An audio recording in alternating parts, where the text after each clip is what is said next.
down to just 2 more series purge, and then we have one team that's going to make it to said major. We just witnessed TNC secure their spot in the grand final, taking over one of these teams, Mineski. Mineski now have to square up against Orange.Taring. I always feel weird saying their name, I swear to God. And, well, the winner of this will match up with TNC in the grand final. Yeah. What are you thinking about this matchup, huh? I think it'll be a really good one. Orange.Taring is a solid team. It was kind of felt like how the TNC Mineski series felt. It was like they're pretty close. Both teams had good strategies and executions, but TNC was better. So this game could be dead even. Could be entirely dead even. So I'm excited to watch it. I almost wanted TNC to lose so I could watch 3 sets of TNC instead of just 2. But this game is also going to be really fun to watch. We'll see. We were talking about it a bit, but I had been a fan from Yamate for quite a while. You know, in his attempted run, he made it 2 TI 4. I know, showed up a good showing there, and you're telling me he's put on a pretty damn good performance in the mid lane so far. I'm very anxious to see what he brings to the table here, and how these teams are going to be approaching the draft, as opposed to our last series where we had a team like TNC who knew what they wanted. And they always just got it up, especially that Witch Doctor Slarder right at the start. For Orange, who will be having the first pick of this game 1, they ban out the Alk, they ban out the Enchantress, they pick up the Venge Spirit, and Mineski's like, you know what? I'm just going to do what TNC did. You're onto something, TNC. The Witch Doctor Slar opening is just literally good at everything consistently. We get to see Cast play Witch Doctor. Okay. All right. That's actually a really good point. Definitely one of his better heroes. Orange very often does give puck to Yamate, and it's pretty good this game. Didn't work out so good the last game we just caught of TNC versus Mineski, but they did a great job catching the puck repeatedly with heroes like Lion and Slaughter. So could still be picked up though. That's pretty much the hero that he's been using a lot to just do amazing things. And I'm trying to look up his overall KDA for the tournament because it's got to be ridiculous, man. He's just playing so well. Oops, wrong team. I'm just curious about a couple of things. Like one of them being, obviously, TNC is probably going to be watching this. I'm sure they're having a giggle. They see that Mineski's opening up with the same 1-2 punch here. But I'm sure Orange was also watching that last series. And I don't know if you'd put it real past him. Like, hey, what if Mineski ended up coming in with kind of a similar style? So what can Orange build up now? You're anticipating probably something similar to what TNC was bringing in the last series. They get their Witch Doctor Slardar. Maybe they move forward. They get like the Jug or a Gyro. How can Orange prepare their draft or formulate their game to not, you know, risk being the Mineski of this series? Well, it's looking like their bigger win rate heroes are mostly out of the pool. The only one that isn't is Nature's Prophet. They actually haven't lost on puck yet either. 100% win rate on that. And they open with something that isn't even on their top 7 most played heroes of this tournament. So why not now? That's quite surprising, especially because both Witch Doctor and Slardar are quite good against Lone Druid. So I'm a little in the dark on this one. Yeah, they're going, have they played Lone Druid at all in this tournament?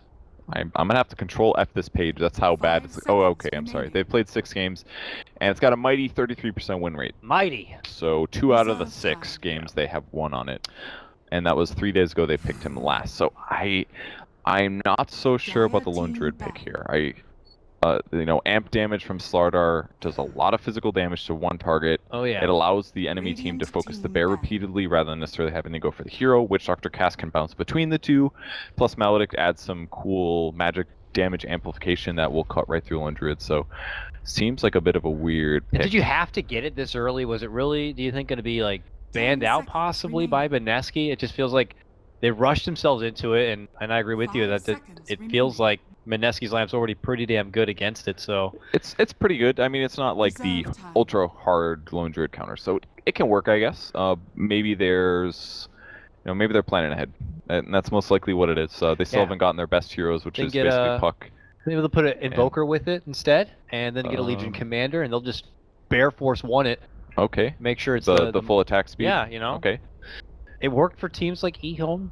True. Lanham. And it is a really good high ground hero, with the exception of against the Slardar, I guess. Because you can, from range, reduce his armor by at least 10, which means it won't be able to tank tower endlessly. So, a bit of a weird pick. It also gives them the ability to abuse a 1v1 matchup. I would say that Lone Druid can definitely beat Slardar in a 1v1. It's a little iffy, especially if a support rotates. The Slardar can get a kill on the Lone Druid. Pretty straightforward. But I'd say Lone Druid can abuse 1v1 matchups and generally just get Radiance really fast.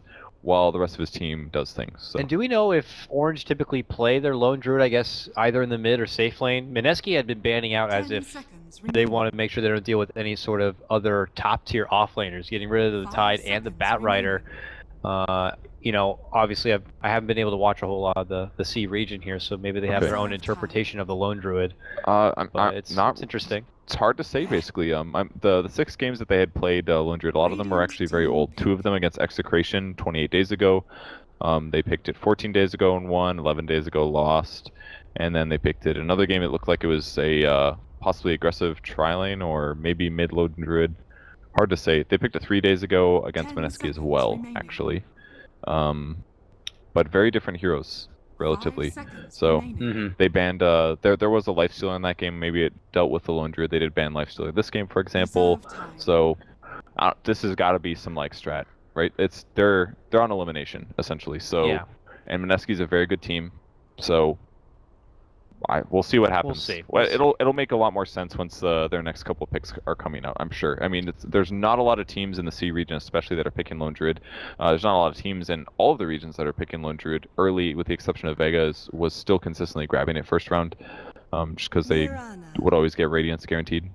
And now they're going to slightly different gear. Magic damage on Mirana. Could be a support, could be a core. That's the thing now. That's the beautiful thing with this new Mirana that's too hot to trot with the fancy new Agnum Scepter. You really don't know the versatility that she's going to be able to bring here. Nonetheless, the benefit of the night vision, I suppose, is going to be very nice. They got a great color scheme, and well, if they are able to land an arrow on the bear, that could take them out of a fight, I guess, for a while. Nonetheless, they have good arrow follow-ups, basically. Sorter initiates the arrow on whoever he caught, and magic damage is a decent solution against Lone Druid because his armor's so high, including on the bear as well. Not that, again, Slardar is kind of countering that. Mirana can transition into a carry very well. There's the hero that I really kind of expected to get banned. Like, I mean, it's 100% win rate for the qualifier. It's so high. Maybe this isn't all games. Okay, excuse me. 5 games of the qualifier, 100% win rate. The 6th game was 19 days ago, so we're not going to count that one. No, that's doesn't adjust the numbers at all. That's a different. But that's almost a different patch, right? Maybe not. That's this patch still. Maybe a fresh patch. Yeah, 19 days. Yeah, it was the previous patch for sure. Yeah, so but all these other matches 2 days or less. And actually 3 of these games they had Oracle on their team, surprisingly. Really? Maybe really buffing up the Oracle win rates. Generally unpopular hero, especially in it's pubs. not against one of them. It's against the Bat. The other Action one, Arena. The other one not though. Yeah. Only. I wonder if they'll pick it up here. Only one Bat. But in the meantime, Mineski, they give us an idea that this Mirana will be in a core position, and we will be having a Lich Witch Doctor duo here. So you get the benefit of the extra armor on your side. Of course, the sacrifice is very nice on that new range creep, and there's a Lion going to be coming out from Orange here. So could have maybe been a good Oracle game because you can remove the stun from the arrow, but much safer pick on the line. It's something. Oracle's just not that amazing against those enemy heroes. You can purge off like ice armor, I guess, but much better just to kill them with nukes, I think. Yeah, I agree.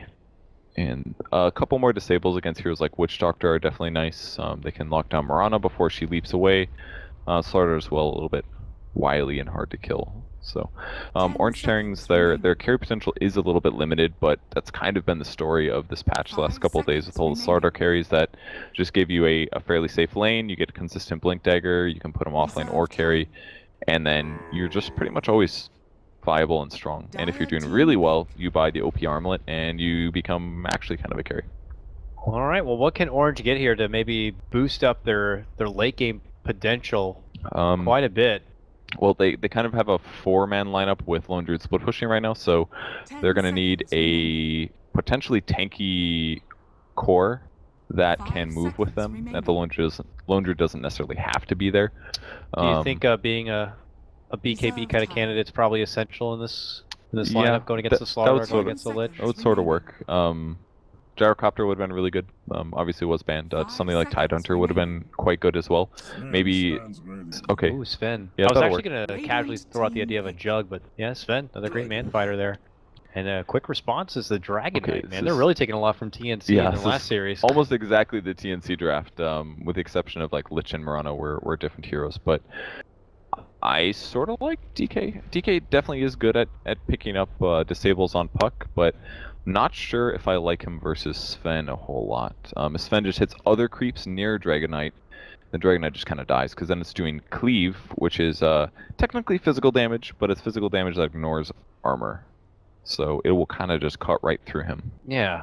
I'm really trying to find the true purpose for the Dragon Knight here, and maybe what it drawback on what the purpose was for TNC and how they made it work. I was gonna say it doesn't feel like it's there for the hefty push, as there's not a lot of push synergy with it. But TNC didn't really use it in a sense for heavy pushing. He was there for a lot of setup and a lot of chase. Yeah, and like, yeah, a lot of chain stuns, but definitely the early part of the game, it was really important that he was tanky and able to take damage, and he'll be able to do that this game. Like, the supports have to run away from him in a lot of ways, because, or they have to use a lot of spells to nuke him, which is a little bit too much for them to handle. So it's decent here. I think it's definitely all right. It'll be a very strong early game, but in the middle portion of the game, when Sven actually has a couple items, that's when Dragonite's going to stop being less valuable. So especially if Taring's able to initiate first, the Dragonite could just get blown up right off the bat with Finger of Death, Puck combo, a couple Sven hits, for example. So I just love how Great Cleave works, though. Like, if you like put a blade of grass versus next to this like Dragonite with like AC and Shivas, as long as you hit the blade of grass first, then the sword just like cuts right through that armor. It's like I had to kind of cool hit how this that little works. thing. Yeah. Then my real damage potential shows, and only going to be a short hiccup of a pause before we get back underway here. Welcome, ladies and gentlemen, game number 1 of our lower bracket final, you can call it, for the C Manila qualifier here. We already have TNC waiting in the grand final for one of these two teams. Mineski, well, they fought it out against TNC, managed to take a game off of them, but now they're stuck elimination mode against Orange.Taring, who have been fighting their way, made it out from the opening round, taking out Execration 2-0, and now hoping for a chance to match up against TNC in the grand final. We'll see if they'll be able to do it as we get underway. Not really seeing too much in the nothing different as far as the laning setup goes here. Puck towards the mid lane is all good, and they're going to keep Sven up and above. And it looks like they were able to get down their own ward here on Mineski to just make sure the off laner wasn't going to be able to really intercept in any sort of way. But it's Lone Druid. I'm sure he'll find a way to find his own farm regardless. Yeah, they do block the large camp though, so he won't be able to easily side pull, which is normally a pain in the butt. So this means if you're pulling on the supports, the offlaner usually gets to do a side pull of their own. He does place a laned sentry down. He doesn't find the ward, so. Yeah, that's unfortunate for your Lone Druid now. He steps in, not going to see the ward. Instead, we'll just kind of get poked a bit. And they'll step off. Bender's going to be able to get that bottom bounty route on his Dragonite. Leaves Yamate with the top one. Him and his Null and a couple of shared tangos are going to be squaring up against the DK. We saw this matchup already, Purge, in the last series. Kind of ended up being a bit even for a while, so I'm curious if Yamate's Puck is going to be able to really take advantage in a matchup where most would, I guess, would you say suspect that the Puck should be the better? Yeah, I would say so. I mean, you're going to get way more harassed on your opponent. He can't even stun you until he hits level 6, or his allies set up a good kill, but it's a Witch Doctor and a Lich. Like, I just don't see Puck dying in this lane unless he gets arrowed, so. And I doubt that the Murano's going to want to shift from her lane. So, as a whole, I definitely like this this matchup here for Orange. And in the off lane, it's kind of the same thing. Lone Druid versus a Witch Doctor and a Murano. It's semi-low chances that one of them does get arrowed. So I like that matchup. The only one that looks pretty good for Mineski is probably the Lich Slardar. He's one range creep with sacrifice and hits level halfway to level 2 basically. Yeah. So pretty good. And they'll be all good there. I've never even seen that Slardar set before. It actually makes it look so decent. Cool. Okay, good stun, good arrow, and they'll take the 300 gold. Oh, they got the bear, nice. Yeah. Good little pick off and extra chunk of change going their way. It looks like that went to the Murano as well, so that'll boost things up nicely for her, and Lone Druid's going to have to just take the hit. So in the mid lane, Dragonite's up to 5 last hits, Puck's at 6. It's going pretty even here. He'll probably go double Null to start the lane off, so really good harass potential against the Dragonite. And he usually turns that into a lot of good TP rotations, basically the lanes. We'll probably look to see him get 6 and then TP to the top lane, try to get a double kill on the Lich Slar. Definitely a possibility for a kill there due to the very strong tri-lane. Like, you've got 3 stuns. Venge stun, Sven stun, line stun.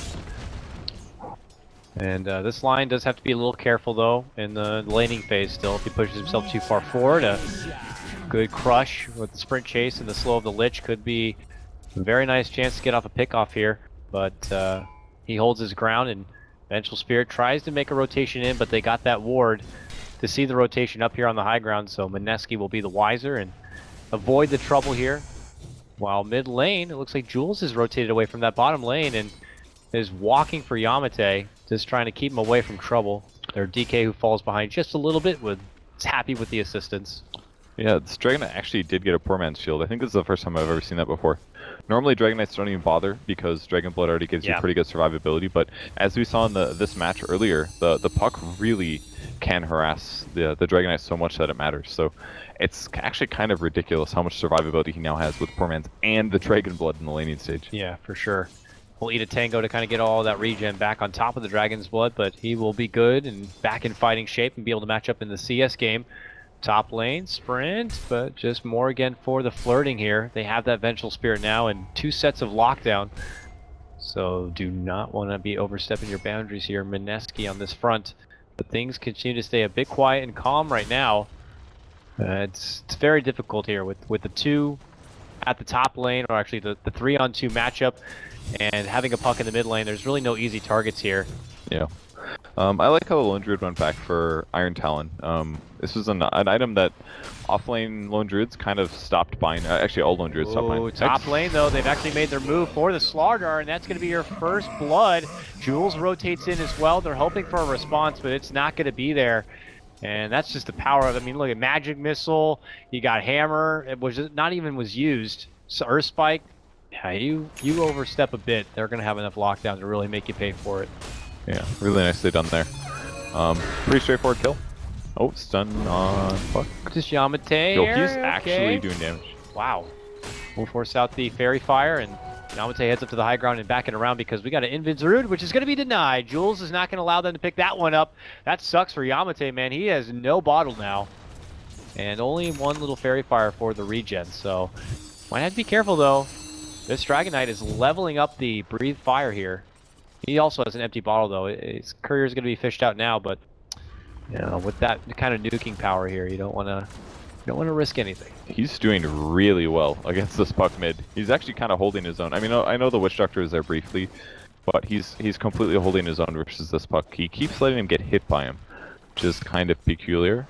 Both heroes are quite slow. Obviously, puck more mobility usually, but I'm just surprised that he's getting traded. They tried to go for Lone Druid in the bottom lane, who hopped into the side shop when he was caught in a bad position, but the arrow was a miss as he just quickly TP's out. Maybe they should have tried to move in there, but they just anticipated he was going to TP, tried to go for the blind shot, and it was a miss. And no way they can find him otherwise. If it was Avenge, maybe a Wave of Terror could scout, but with Witch Doctor, you gotta have that vision. So, nothing too weird there. Offlane Slaughter is level 4 now. 1 death on him. Lich has still been playing okay. Oh, Dragon form out now, but not going to be able to get the catch. And will instead opt to bottle up at this point. The head is CS though, Purge. Raging Potato on this Mirana. 38 and even 13 denies to go along with it. And he got the bear kill. And that bear kill. And he's going straight for a Midas on the Mirana. That's really fast CS. Bear kill's like 6 last hits basically, so the fact that he's got 38 right now is putting him way ahead. And the faster the Midas, the faster the items after it. What do you think would be the appropriate build-up? I've seen a little bit of everything. People talking about like, oh, you got to get the eggs right away, man. And people are like, you know what, you can hold off on that or just ignore it altogether. It's definitely going to be the fast eggs here. I wonder how good it would be to just do even something like Brown Boots straight into eggs over Midas, because in the Midas it's half of an eggs, and he's actually so farmed right now that I wonder like imagine right now, well, it's not right now, but by 10 minutes, if you have eggs on Mirana, you could actually just leap Starfall one-shot somebody. Oh yeah. Like you actually could, because it does pretty close to 1,000 magic damage. Yeah, was it four potential hits of that? And it would do, yeah, it does 525 times 2.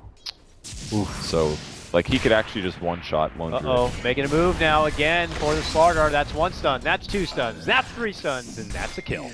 Yeah, you can't do anything there. I think the Lich actually ran back to sacrifice as well, so I don't even know if he had Frost Armor on, but his nukes weren't going to save him.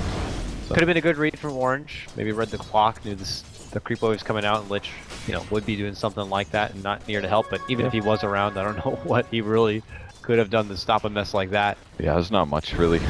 So about the Midas on Mirana, even with having really fast ags, you have to use it to get kills or to get farm, and Midas just does that guaranteed, and kind of for a longer period of time, and for more ways. Like if you're behind, Midas is definitely better. Gank coming mid. They try to go for the puck here. The burn one's going to be there, and now they make their own response, going for the Dragonite. The coil going to be committed for this one as well. Jewel steps in with a coconut. Bottle. It's pretty good, and he starts to bring out the Voodoo Restoration, keeps the Dragonite alive, and look at this. Even the Sven hopping in on the action, TP's in, and that will be enough firepower to get the finish, at least on the Witch Doctor here. Orange up 3 kills now. Mineski yet to get themselves on the board. Definitely a very hard matchup for Puck here. He's struggling heavily against Dragonite. Ben-Hur is just, he's rocking this matchup. Another Sven rotation, or the first Sven rotation, but definitely beneficial. He's even got more Stormhammers than we normally see, but it makes his ganks slightly better. And a fast treads as well to get more mana out of his hero and better DPS in these early fights. So he's definitely prioritizing more on the early, most likely just because of this Lich in the dual lane. He's been involved in every kill. It's not like there's been a lot of them, but yeah, he's all over the place. Good happy for to him. participate, and with that, he benefits in the resource department at that point. And so it's not just him that's benefiting. Lion's 5 now. He got the experience on that kill mid. He's doing a great job. Stun on Puck. Like, he just keeps hitting Puck. Like, how does he get a stun off on Puck? I'm not quite sure. It kind of blows my mind, but is Puck letting him do it? He's like, oh, you're going to use 100 mana to stun a Puck just for 2 right clicks? Like, and what a maybe waste. just don't expect it, and you're like, is this guy for real? He's really just going to walk up and Dragon Tail me every time? He's just so slow. I don't know how it's happening. I mean, Puck is also slow, but very weird game for the mid matchup. Witch Doctor trying to set up. Yeah, he's got an Invis Rune. He's like, you want to go for a pull ball? Sorry, I'll be here. We'll block out the stack. And I was going to say, if Venge goes back to scout it out, they might just even get mind gamed to thinking that there's a ward there. There actually is a ward close by, but not one to really block out the camp. Oh no, it does block the camp. Does this really? Yeah. Okay, I've actually never seen this Yeah, one it's in the before. corner too. That's a bit funny. Sometimes those ones on cliffs or stairs don't actually work, but... Alright, Mirana going for the treads after the Midas now. 76 last hits on her. Her net worth is way ahead. Oh yeah. 5k net worth at 9 minutes. So that's like 1,300 ahead of what the Dragon has. She could have brown boots ags right now. With like a wand. If she wanted to. If she wanted to. She doesn't, but if she did. She's thinking long game here. She wants the greedy game. Yeah. I mean, you can actually farm so fast on Mirana. Yeah. For this reason. It's for the large camp. Satyr gets taken down, and well, Sven involved again in another kill. This time top lane going to be able to get the jump and take down the Slardar. It's been a struggle for him this one. That'll be the Slardar's 3rd death, and it's right under his tower. Even with the benefit of the armor, it's not going to be enough, and they're looking to go for the tier 1 finish. Jules shows up, pops out the coconut just as he gets stunned himself. Ling tries to go for the follow-up, gets it with the finger. They will get the finish. They get the extra kill with it, and they just turn and run. Looks like the tower will get denied in the end, but they'll take the extra scrappy kill. And Orange now up 5-0 mid lane. Looking to go for more. Yamate steps in, gets a good coil and a silence. Ice steps in. They get the magic missile. They get the invis coming out from Raging Potato is enough to avoid the stun. And he just quickly steps up and away. Uh-oh, Ling is going to see him. Oh, he canceled the stun even though there's no real mana there. The line could have sucked some mana and then maybe had it, but here comes the rest of Mineski. They leap right on in. They are going to get the kill, finally put themselves with 1 kill on the board. A lot of rotation power here, but hey, they saved the DK. Yeah, it was a good turn. Kind of. I mean, we could easily see that he didn't have mana, so he would have been fine there, but big stun and his allies back him up just in time. And he'll get the tier 1 too. Dragonite picks the last hit on that, and that'll help Mineski a bit. You know, for a game where they have finally just gotten their first kill, they're still ahead in net worth, Purge. I guess a lot of credit going to the Raging Potato Mirana for that, but they're still holding their own. He'll transition fairly nicely. I mean, once Sven gets BKB, he's going to really be limited on what he can do, but I think Sven will be happy as a whole. He is going to be going for the Echo Saber, starting off with an Oblivion Staff. Ah, that's right, the Echo Saber here. Yeah, great item right now, especially for Sven, just because you usually have a pretty limited amount of time that you can get kills. He's pretty disappointed in the stacks, actually. The Venge stack failed, there's now a ward blocking it. Mineski is completely ahead like way ahead on this. The fact that he didn't get like a 4-stack there is gonna mean Sven does way less in the mid game. Because if that was like a 4-stack, he'd be almost caught up to Mirana. It's easily better than a Midas. He will find a large camp stack though. This one's pretty nice. He drops the sentry, doesn't see the ward. He thinks it's up over there, but little does he know. Oh, drops 2 sentries. That's unfortunate. And still doesn't head that way. He may find it though. We'll see. Eventually he will. If he walks south right now, he's got it. No problem. Oh. But he may not. Oh no. I've never seen this ward before, so very cool. Neither have they. Clearly. Yeah. They'll check the replay on that one, I'm sure. And with it, they'll just kind of sidestep and have to do without the Ancients in the meantime. Mineski, though, in this top lane now, pressing towards this tier 1. It's still pretty fresh here. Yamate is first on the scene, a bit low in the mana department, but has coil ready to go if a fight is to break out. And he's got reinforcements nearby in the form of Ice's Vengeful Spirit and Ling's Lion. Definitely safer for them to back up. I love the observe ward by the Dire team. Usually this is a lane ward protecting this tower, but by putting it in the jungle, that's usually where they're expecting the fight to be. The scan actually is going to catch the Venge, so they know that there's somebody over there, but they may assume that it's them setting up to fight rather than do what they're about to do. So they're instead running all the way to the bot lane to push their own tower, and then when they rotate bot to defend, they are going to try to take a fight. Yeah, maybe just assuming there's the one in lane plus whoever was scanned. So numbers in their favor here as they head up and over. They eventually did get that ward, by the way, but here they go. Looking for possibly to get a hold of NJ here. The lone druid gonna get caught up in the stun, and the chain goes out. Will help get the finish. Vengeful Spirit needs a couple more knocks of that, and the chain goes through the rest of the creep wave here and allows Mineski to be able to secure this tier 1 tower. The money continues to climb in for this Mirana Purge. Has the point booster, nearly 2k gold. This Agnum's going to be coming online super fast. Yeah, I just don't quite understand this Lone Druid pick yet. Like, you could see how effective Chain Frost was there. It just meant Lone Druid's absolutely dead. 2 bouncing spells. The bouncing spells, man, it beats Lone Druid. He's always going to have 2 units. Yep. If they're too close to him, he's really screwed, but it was a perfect wraparound and the easiest kill ever. They can defend this, though. He may respawn TP. Okay, there's a coil. It connects onto 2, but they're still looking to stand. They got the follow-up stun. Good step-in crush comes out from the Slardar. Might create enough space. It helps get the finish onto the Vengeful Spirit. Nice little zoning ward comes out from Jules, and Raging Potato says, Moonlight Shadow, we can disengage if we want. But Slardar might move in. What is he doing? And the Lone Druid, who's just sitting there shape-shifting about, gets caught under the crush. They dish out the coconut. Luckily for him, it doesn't bounce back his way, but it doesn't matter. They eventually move in, and that's back-to-back kills on this Lone Druid, who happened to be just hanging around dancing a bit. That was quite confusing there. He probably just thought for sure that they backed, but that was just so greedy. If you're going to stay there and farm, at the least stay in bear form. I mean, he transformed because he leveled up, so he said, oh, I want my extra skill points in Battle Cry and extra HP, but actually I don't know if that matters anymore. But I know one of the 2 does. But that was just such a dangerous time to do that. Really greedy play by him, and that is for sure going to delay his Radiance. He's only got 1,200 gold with the Midas, so one of the later Radiances we usually see. They're pinging right on Potato. They know he's there. All right, he leaves now. He leaves just in time, actually. All right, but they already have that nice little deep lane ward down.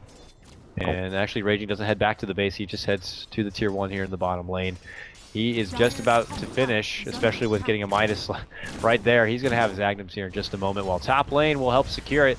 They got Dragon form here for Bender. He's going to be making a move, and they're going to get this tier 1 net worth, man. It continues to just escalate that much more for Mineski. We have to see what Orange is going to be able to do to find their own response, and I know it's not in the form of this Lone Druid. He needs a lot of time to really come online. Oh, the Mike Mirana. Okay, the Savage Roar force her back. Do they have enough lockdown? Did they have enough lockdown? Magic Missile and a Lion stepping in with his owner spike and finger will finish her off. Did she buy the Ag? She certainly did, but that is a good net worth swing. Any kill at this point for Orange is going to be a good one.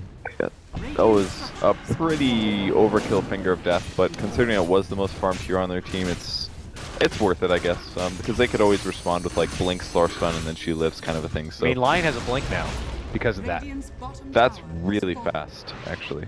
For a team that was behind and he's able to get the kill with that finger, he's got a blink. So yeah. They got 1,000 gold from that. Like every single hero there got like 350. Oh, they spotted Jules and they keep on giving. Man, that Echo Saber just smack. Really effective, especially with the Wave of Terror. And he has maxed that out, by the way. The purpose of this basically is he's not planning to be in melee range. Normally you'd say like, okay, the Vengeance Aura scales better actually per level. Every single point you put in this gives you more than the Wave of Terror does. But all you have to do now is be within Wave of Terror range of where the Sven is going to be. So Sven will be in the dangerous place. You're just going to be back there, giving him that huge damage boost of 36% or so. So that plus Echo Saber and God's Strength leads to those like almost one-shot circumstances. Ooh, they spotted Sven Double stack. in crossing here. And they just absolutely assault him. It's a 4-man jump. Serious gangbang right there. And he even took his wallet, I think. It was real bad. Now Sven going to be put in the grave. Mineski just going to be happy to take the 1 point and take over the woods. They even have the time to drop down a nice little Hobbs ward here. Good response. It's a kind of a dangerous place to take the fight, but if they kill him that fast, then they're completely set.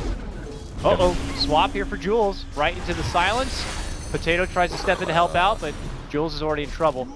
Arrow is going to be a miss, and that'll be the end of it. Just a Witch Doctor takedown there. Good for them, I guess. Good for them. I don't think that was worth it at all. Slaughter is here now. Jumps right in, gets a good blink, and a quick kill. Good for them. They get their own support, but the fight might not stop there. Here comes Orange. Moving on in. Good jump from Yamate. Gets 2-man coil, and they're going to quickly take down Cast and his Lich. I actually just realized now he's not playing the Witch Doctor. Yeah. I am. Hey man, he's rusty, right? Yeah, I always, guess so. Always give the worst player the lesser active hero. Just sit there and put ice armor on us, you fool. Yeah, or keep sacrificing range creeps is your job. He did break the Dream Coil there. That was the big mistake that surprised me because no Train Frost means that you're no matter what not gonna be able to help. Although it was kind of nice in some ways because then it draws the focus to him. They got finger and they want to use it. They smoke, they head up, and they're gonna catch out the Slardar from the high ground here. So suddenly, Orange just getting kill after kill at this point. All stemming from that first takedown of the Mirana. They did lose their Sven since then, but they've been able to put together quite a few kills here, and they cut the net worth advantage almost in half. So yeah, just a couple of kills like that, he accelerates from a Blink Dagger, and now instantly with that kill he gets another 500 gold again, and this turns him into a Gem of True Sight. So like just a couple kills like this online, he's level 11, which means his Finger of Death is on a reasonable cooldown. Like he's actually going to be active and useful. Now I don't completely agree with his skill build here, because usually when you get Arcanes you will be maxing out Hex to lower the cooldown. Mana drain. But in the same vein that EMP Tornado Invoker is good, there's a lot of strength heroes on Mineski, so Mana Drain can be very, very useful if you're in a safe position to drain away. Like Dragon Knight, he's only got 482 mana pool here. He's gonna have a bottle and a magic stick, but if you drain his mana, no stuns on like a 8-second cooldown, 9-second cooldown, that can be really effective. So I sort of disagree with it, but in the same vein, it's also good. And he's got so many levels, I don't know if it matters. And now Mineski though, still not afraid to push past the river here. They approach this mid lane, plop down a sentry, and Dragon Form comes out. That's kind of the flag here for Orange, that if they want to pull out a defense, it's going to be happening here in the mid lane. Yeah, he messed up with these a little bit. He should have activated Armlet first, but it's against a line anyway, so it doesn't really matter. Yeah, Lines quickly sap them down. I don't know if he's doing this for sure, but I guess he has to hold the gem. I would have kind of liked to see him put the gem away. Yeah, maybe that's why he leveled up Mana Drain. Just get rid of these Dragon Illusions right away, with the cooldown being 4 seconds now. Anticipated. So they're going to take the tier 2 pretty much free. Wave of Terror even misses. It's difficult to fight that. Sven could hypothetically go for it, but it's a lot of disables, Ice Armor, Dragon Knight with Armlet. Like, this guy's not going to die to physical damage, so it only works really if they stop the Chain Frost or something like that. They have to hit the back line, basically. We'll see if they're going to be able to have the opportunity to do so. Hey, Cass got a point. He got he got his Midas, and he's got a point booster. He's I didn't even see that Midas. He's going for Ags. How did he squeeze Midas? Alright, I have no idea. that's definitely the thing he's been doing best this game, is that he just hasn't died. His Slardar died, he did not, and that's actually super important. You're still alive to sacrifice and limit their experience gain. If he just sits back, like now that he got away with Midas, this build's amazing. His survivability is quite high right now. His armor's decent because of Ice Armor. If he just picks up an Aghanim Scepter, Lone Druid cries. He literally cries because he's like, if I actually can't DPS anything, I just have to worry about dying all the time. Even the slow application is going to be decent against heroes like Sven. Yep. All right, big stuff coming into play here for Mineski, though they are down kill score. They still pretty much lead everywhere else. And they'll make the rotation in. BKB, first one comes out, it's going to be on DK here. We'll have to see if that's going to be enough for them to really kind of go back on the offensive.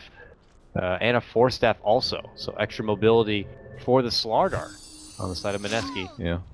Their 5-man looks so strong right now. It's, again, one of the benefits of this Ags Marana.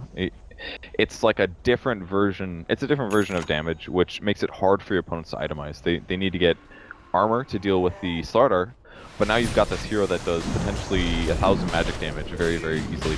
They do scan the Roche. It did work because somebody was outside of the pit while they scanned. And the range people also scouting this out, but they're actually going to get here in time. Okay. Even with the help of the amp damage, it might not be enough, but look at Mineski's positioning. They put themselves down south as the approach will be coming from the other side. BKB. Good jump in. No BKB going to be happening here, so he gets quickly hexed up. Now pops the BKB and looks to go for the rest. But meanwhile, big Death Ward does fly out. The Chain Frost is going to force them to step away. Sven very low. They'll make the chase. They will make the kill happen. And now it's Lone Druid caught in the mix, but meanwhile, they're going to finish things up. They get off ice, and well, it looks like NJ somehow found a way to wiggle out from trouble. But his bear, not going to be so lucky. It looks like they might try to go for him. Slardar's waiting for the blink to come up. We'll jump in, crush it, and they want this 300 gold. And looks like they may be able to get that and move back for the Roche here. Huge win for Mineski now. That damage was so big on the bear. It's good they took the fight, though. It is going to delay the Roche, and maybe it's not fully good. I guess they definitely lost gold advantage there. The fight looked so good, too. They initiated on the Dragon Knight. They fingered him right away, so he goes down to 40%, but they had to get the follow-up there, and it's entirely possible that it was just they didn't get the follow-up fast enough. Like, clearly, I never saw Sven get into the fight, actually. He approached, but... Well, you got to give some props. Mineski with that positioning, being down below, they saw pretty much all of Orange just come down from that ramp, and then when you're dishing out something like a Chain Frost and a Coconut, those bouncing skills, they're like, I want to run the pit, but then we're all running together. You step back, you go forward, and... In the heat of the moment, I'm sure it's hard for them to kind of communicate what they want to do, and it just breaks out into chaos. Yeah, so basically you have to spread out. It's the only way that works, right? And at a Roche pit, when you want to have like a choke point fight and you're spreading out, it's very awkward. And you're trying to focus on somebody that's out of position and disabled, because that's what the line basically did there. It left like DK and Line in a one-on-one in the pit, and it was he got wrecked. There was wrecked right away. Do there. Okay, they make a jump for Sven. The follow-up isn't quite there. No dragon form yet, obviously, but Mineski continue to show that Orange, that they're here and they're fighting. They now have the Aegis, and they could go for an approach here soon. But first, they got to get these lanes pushed out and maybe get some levels here on the Witch Doctor. The economic damage they did to Sven this game is just mattering so much. Because he's not able, if he had a BKB in that fight, it doesn't matter. He runs through the Chain Frost, his support split up, and maybe he picks up the kill on the Dragon Knight, for example. But now because he wasn't able to do that and they lost that fight, he now has BKB at 25 minutes. Quite late, actually. Yeah. Normally he has like Echo Saber, Blink, possibly BKB at this moment. Oh, for sure. And instead he's a Blink Dagger behind, and his item came a little bit too late where it would have been useful, where they could have won the Roche fight. So he's getting there, but it's much slower than we normally expect for the Sven, especially with the new Echo Saber build.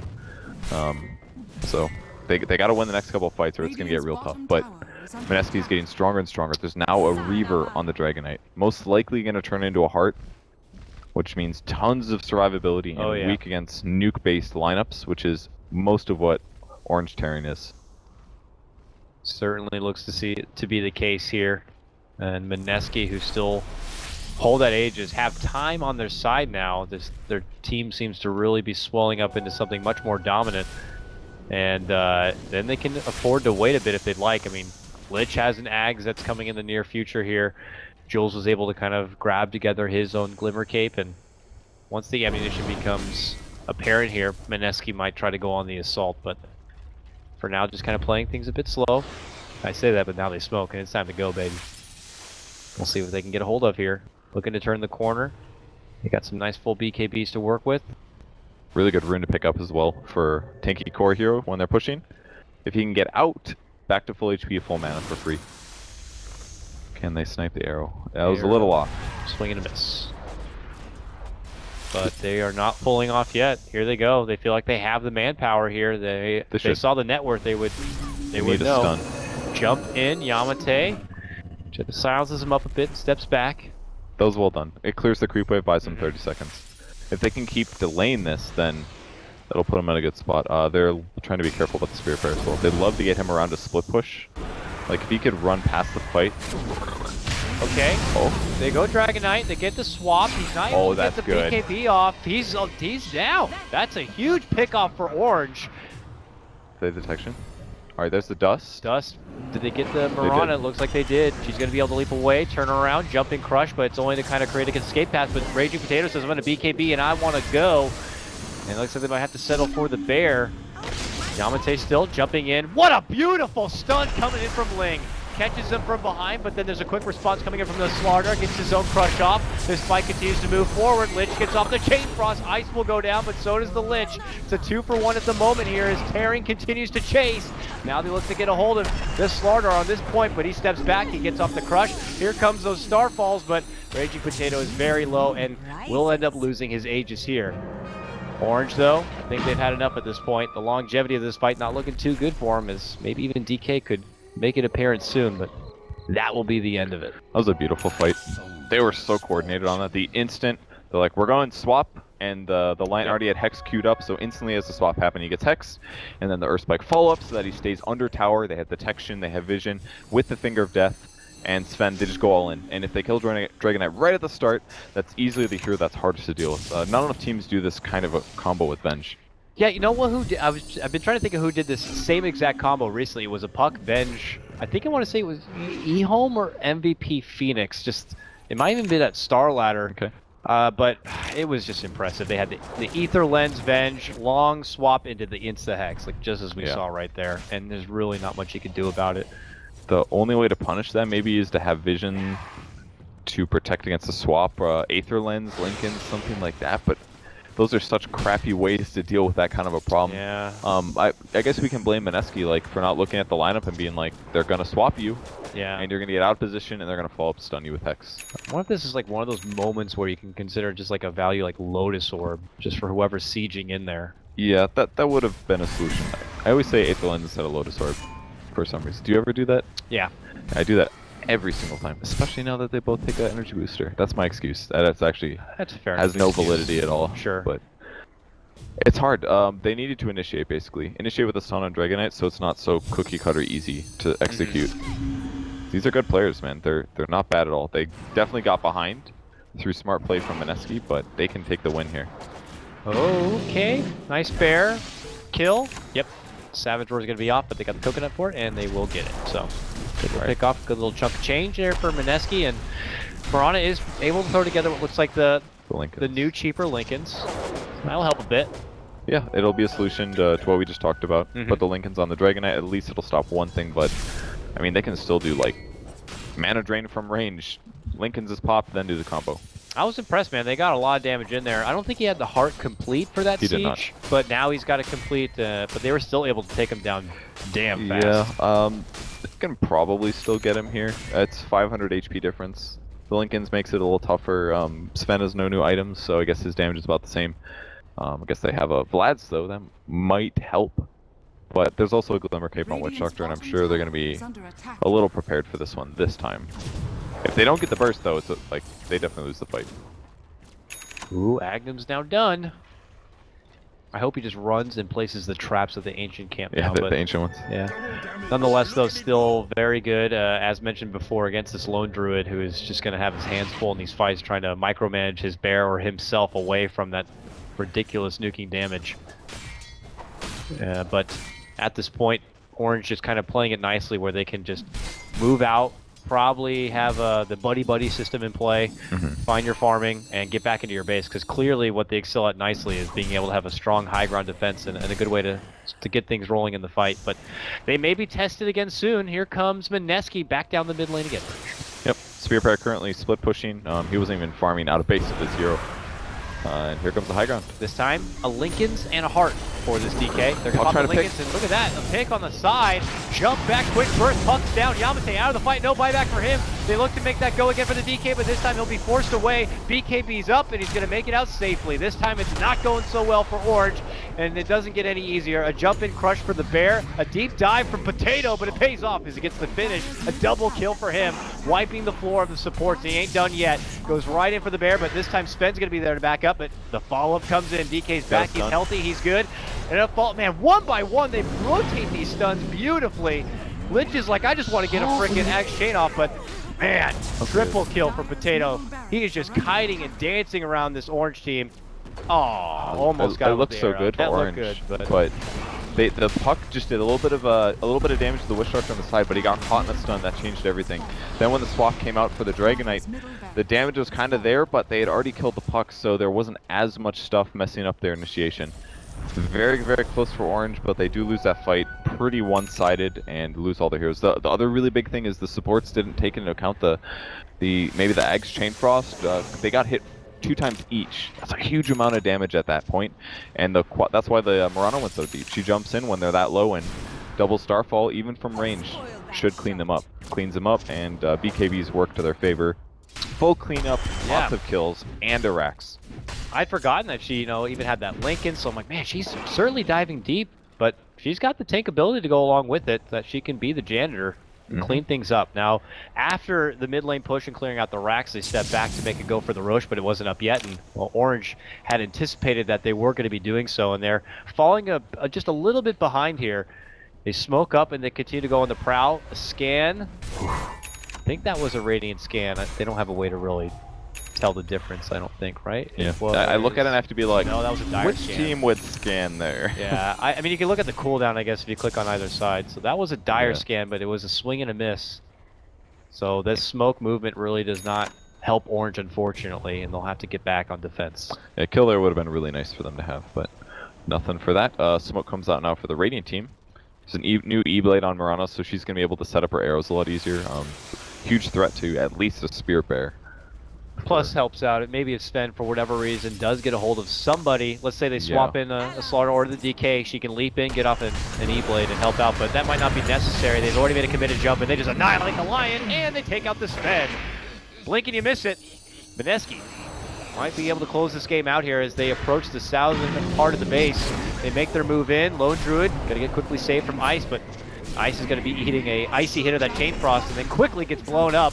Now a follow-up here from Slaughter. They want to get the bear. They got it. Yamate, unfortunately, just steps in with a silence, but that's all he can do. Sven waiting in the grave, has a buyback, but I don't think it's going to matter. That Lone Druid goes down, and he is out for nearly a minute. No buyback for him, and it looks like Mineski might be claiming game number 1. Yeah, they've just been playing really well here. When you have this many BKBs against these kind of heroes, Puck, Lion, and Venge, it just becomes so hard to do damage and take fights. They had that one really good combo, but that only does so much. I think Orange.Taring just really needed to fight a bit earlier. They got too passive with this game, and they got out-passive, basically. Ancients were blocked consistently for a good 5-10 minutes kind of a thing. Limits Sven's advantage. The laning stage didn't go nearly as well as they wanted it to. Just a lot of things went wrong for them in this game, and despite the semi-rough early game. Yeah, and now, we'd asked the question in the draft, like, where was this Lone Druid, what was his place going to be in this game, and I don't know if we really got any sort of solid answers about that. He found himself still about the top 3, now top 4 in the net worth department, but really didn't end up being that scary beast we see many a time. Yeah, against a lot of normal lineups, it can be very effective if the bear's hard to deal with, but the Slar ulti just does so much. It basically shifts your game forward like 20 minutes. Like normally it takes until like 30, 40, 50 minute mark till you feel confident killing the bear without too much difficulty. But minus 10 armor, that amplifies your whole team's damage by like 60% physical. And it's just really straightforward to kill the bear at all stages of the game. As soon as Slar 6, it's an option that you can deal with. So I just don't like it as a response to Slaughter. If Slaughter's in the game, Lone Druid is just not very good. It wasn't just a Slaughter. They got Slaughter and Witch Doctor as their 1-2, and they're like, you know what, we'll and go the Lich as well, but I really do think a lot of that is... Yeah, I guess you're right. Like the Witch Doctor and the Lich, they basically mean all mid-game team fights. You have a solution against the Lone Druid, even if there's some stuff going on in other places, and if they ever do find the bear solo, they can still really kill it. without too much worry. It can't just walk in, you can't kill it, and it roars you whenever he wants. He actually has to play a little scared with it. And the Radiance was delayed, I guess. And the first couple fights didn't go amazing for Taring, but I really feel like the supports played really well on Taring, at least the line definitely did. Yeah. Got his items up fast, just these team fights have been a little tough. And help with that burst turnaround, taking out Raging Potato in the bottom lane. There they go, they're doing it. Okay, there's the swap, there's the Hex, there's the Finger. We've seen this trick once before, and it will work again on the Dragonite. This time he wasn't lucky enough to get that Lincoln, but this time Mineski's like, you know what, you take our Dragonite, but we're still pretty confident that we might be able to do some work, even as a foursome. Right now it's working on this bear. Eventually the war will come out. Look at this response from Yamate. Gets a nice 2-man Oh, the stun fall, but oh my god, that spin! Did you see that? Holy crap! He got blown the hell up. The E-Blade, the Dagon, the Starfall, all more than enough with the burst damage, and he is gone and out. Nearly a minute without a buyback. We don't need no Dragonite. Mineski just easily move in and blow the Sven the hell up, and now go back to finish this game out. It looked like he had a Mask of Madness on. He actually went from full HP to 10%, and then it was like, one more Starstorm. This tiny little thing flies down. That little touch from Jesus above. See you later, but they will lose their Dagon here. And now Raging Potato hexed up, but he has the assistance from Slardar, steps in, gets a nice stun, and line will go down, and why not a Death Ward right on his dead corpse? Yeah. They'll move in, and eventually this will just trickle into the GG call, I'm sure. The white flag to be raised here from Orange. A valiant effort indeed, but Mineski on the warpath to find some revenge against TNC in the grand final, and this will be a step in the right direction, taking game number 1. But Lone Druid says, I have one more life. Buys back, looks to move in. They still have a Rax to fall back on here. Can they get the burst for Raging Potato? Doesn't look like it. It's hard. He's really tanky. Yeah. When you go Ags, BKB, and Lincolns, and you have it's just not the same. Crap ton of agility. He's got like a crap ton of armor. This Mirana is not looking. She does not look as frilly as you think. She's a beast. And this is the hard part for this hero with this build, is that you have to get from the Ags to like 2 items deeper than that until you're actually effective. And I think things like Veil are kind of a trap. A lot of times Miranas will buy Veil, but I don't think it's the best way to amp your damage. I like that you did go BKB Lincolns, because that's another problem that you need to solve, but the E-Blade is definitely the better way to transition your build into something better DPS wise, because it sets up your arrow, it gives you 40 agility and you're an agility hero, so it's like, oh, I can get hybrid damage, hybrid utility, one-shot ability, as we saw in this Sven. It just amps your damage by so much. It's 80% movement speed slow for 3 seconds. That's really good against Sven, actually. Oh yeah. And here they go, looking for the knockout blow. One set of racks separated from the mega creeps here. With the tier 3 already down, Mineski make their new approach. And we'll see, who will they hand over to the greater swap hex gods here. I mean, DK could make his move in, but they're not going to give him the Lincolns. Raging Potato plopped up. Look at this positioning here. Blinks in, waits for the arrow, hoping to go for the Sven. Oh, gets it. Are they going to make work of this? She steps in, E-Blade, but gets hexed up and fingered. So they can't get the burst off this time, but it don't matter. The follow-up is going to be coming out. Sven does move in, tries the man mode, but the DK is going to be there to help out, and it doesn't matter, man. They're just too big, too bad, too strong. Mineski get the win. Game number 1 will go their way. Yeah, really straightforward at the end. You can really feel the gold advantage. Their best combo and their best fight was the swap under tower with all of the nukes they had, but if their opponents were ever able to pop BKB, no chance at the fight. I just didn't feel the value of Lone Druid this game. Both the Lich and the Witch Doctor did counter it. Kind of surprised to see Lich doing so well, but it definitely was effective that game, I think. Like, the thing that separates Lich from being a really good hero or a bad hero is the effectiveness